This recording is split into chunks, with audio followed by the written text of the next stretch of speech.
Hey guys, it's Donald here. Sorry I haven't done a video in a while. I just wasn't in the mood, but I have some records and CDs to show. I got the CDs probably a week ago, and I got the the records the other day.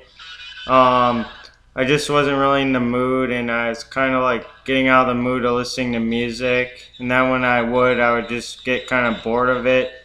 But um, sorry, something's up. All right. Um, yeah, I'm doing this video in a different area just to kind of motivate me to do this video. Yeah, I'm in my garage, so I'm just going to show you some of the finds. And I actually have some Beatles stuff in the garage. And my background is Plastic Ono Band live piece in Toronto. This is actually the dollar copy. And I'm playing it on my, you can see that it's just my crappy player because I just brought it in the garage for the video. So yeah, so I'll just show you the two CDs I got. Alright, this is pretty cheap. This is cheaper than it is. It's less than $5. This is Elvis Aloha from Hawaii via satellite. This is a pretty cool album. I actually have the record too. Here's the disc. I'll show you this booklet. This was just really cheap. It was probably $2.50 because it was like half off for the second used. Because I have another used CD to show. Anyone who hasn't checked out this, I recommend it. I really like the Elvis era of the 70s. Okay.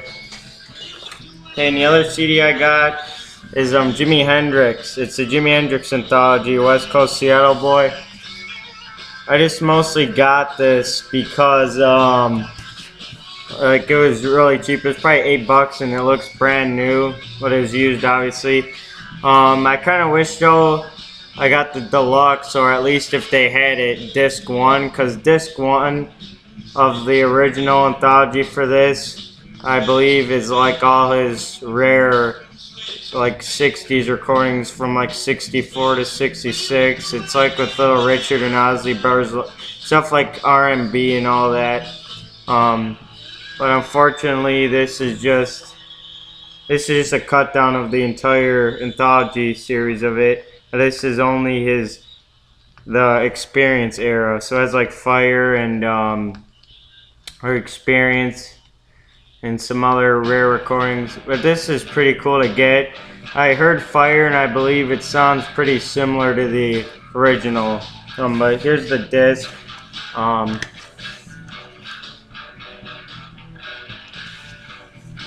then it has a giant booklet, which is a plus. I'll show you it real quick. Yeah, that's a nice picture of Hendrix from probably like the 50s, late 50s.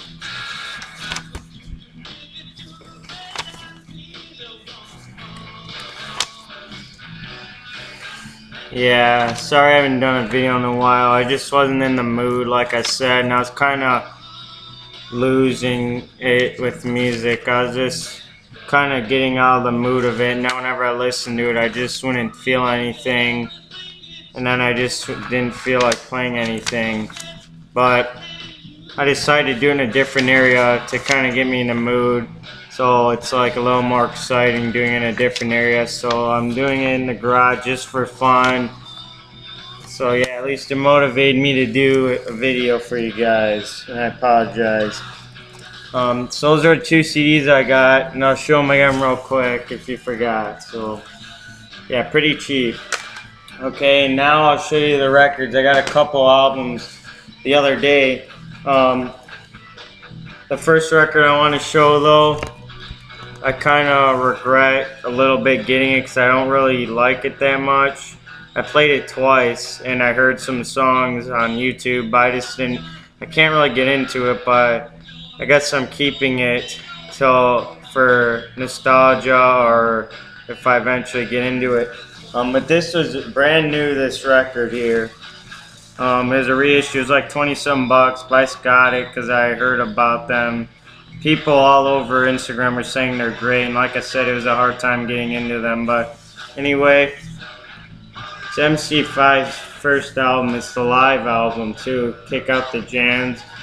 I don't know. I can't really get into it. It just sounds kind of amateur, I guess. But I don't know, because the Beatles, they're not as technical as them. But the Beatles, I just still love.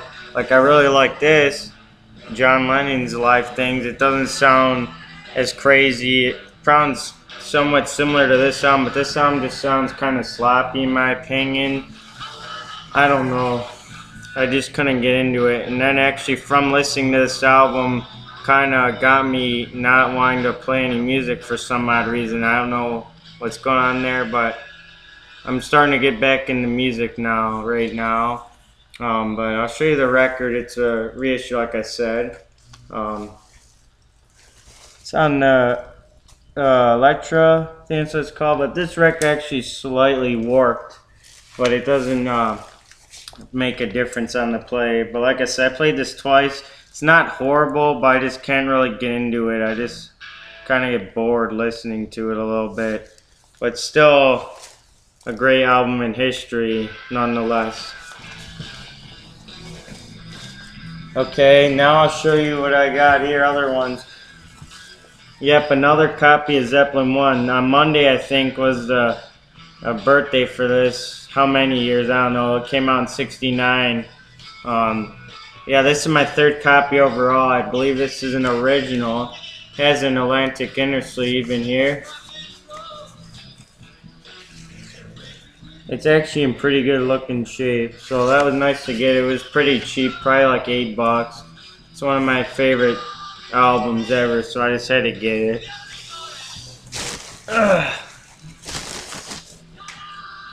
Okay, this record here I need to show is a really interesting piece.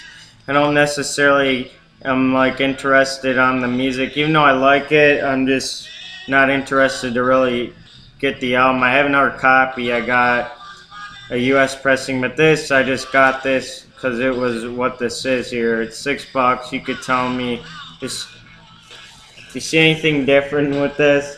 Look at that.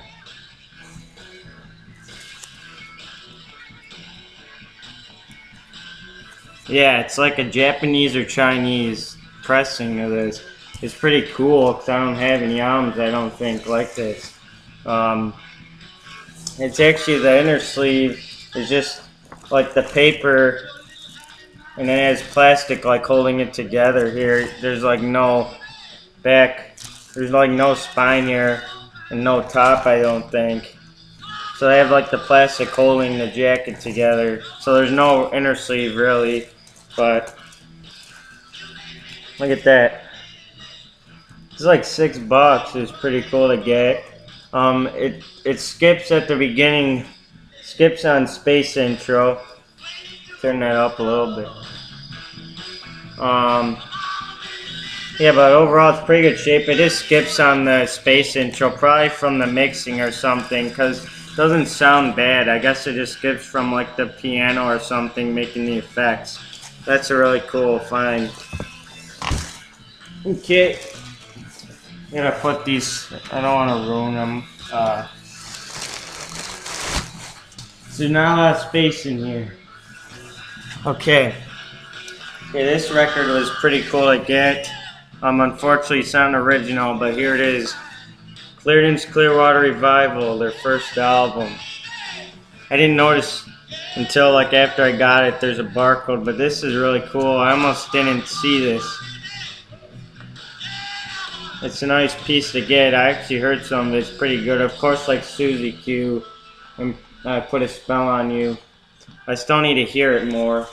The record actually looks very much like an original though. I could show you this.